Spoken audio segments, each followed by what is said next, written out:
So grifting is a tough life, isn't it? Maybe you're a budding comic book writer trying to take on the woke world of Marvel Comics. But you accidentally write the worst comic book ever made, and everyone is laughing at you. So you end up on a lawyer's live stream admitting to charity fraud, despite the lawyer desperately trying to tell you to not do that. Maybe you're a weird Twitter monetization grifter, famous for getting nude with your dad and nothing else, and the gay rent boy that Obama was banging sues you for $15 million.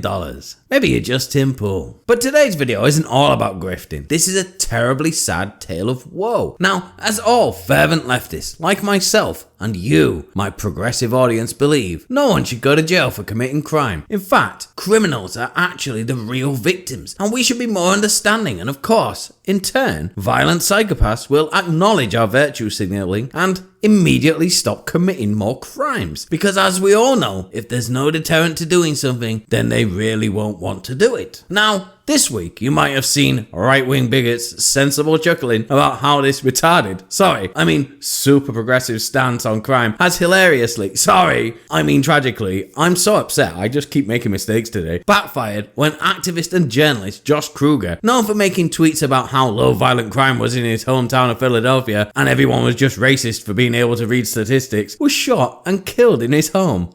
Now, that was just a one-off, of course, and everyone who's not a huge transphobe understands that people of crime only become astronauts by letting them do whatever they want with no consequences. It's only then do they realize that crime doesn't pay. And this was just a tragic one-of-a-kind coincidence that is now being used by Nazis to try and prove their insane conspiracy theories that maybe people who kill people and are violent are kind of dangerous to society as a whole. Unfortunately, it wasn't a coincidence, and a weird commie antifa guy, activist Ryan Carson, was also tragically murdered in New York by a guy who was known to the police for being very violent. Now, I'm not going to play the whole video, this is YouTube, but the entire thing was captured on video, and no, bigots, it's not funny at all. You can quote the things like the consequences of my actions all you like, but once this guy is apprehended, I actually think he has a fairly good defense if he blames it all on the bench here. Now, look at this. Is there really a better video analogy of liberal ideology? I am yet to see it, if so. Now, this is all very tragic, and people definitely haven't been having a great time laughing about it on Twitter the past day. That's not been a thing at all. But it gets funnier. You see, there are unconfirmed reports that his moose of a girlfriend who witnessed the whole thing and looked weirdly nonplussed the whole time, and she's also a weird communist Antifa type, refused to cooperate with the police to help find her boyfriend's killer because that will be racist. We don't know if that's true, but imagine being part of a cult that dumb. It sounds like it could be true. But what we do know is commies never miss a chance to grift. A leftist can never sink too low if there's money on their table. So of course, while Ryan's corpse is still twitching, his friends have set up a GoFundMe, and I'll just read this verbatim. This is real. I haven't punched it up or anything. This is what it says on the GoFundMe. Hi everyone. We are a collective of Ryan's close friends, reeling from a brutal loss. We're asking for your help on behalf of his partner in easing the burden and stress of this horrifying situation so that we can have space and time to grieve. And remember, Ryan, immediate needs are to offset the costs of working class people taking time off work to properly mourn. Their friend died, and the first thing they can think of is,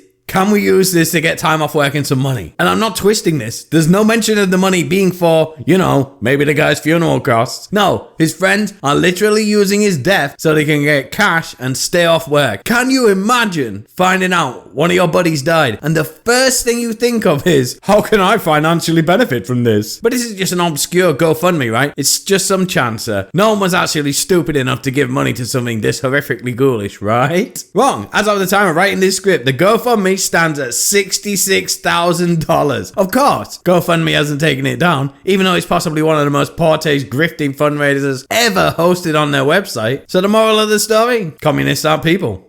That's it. There's no deeper meaning here. Anyway, get out of cities if you can. You won't ever regret it. Trust me, I wholeheartedly recommend you should do it. Except for Keffels. Fuck that guy. That's it for today's video. Don't forget to like and share, subscribe to see more content like this. Thanks, boy.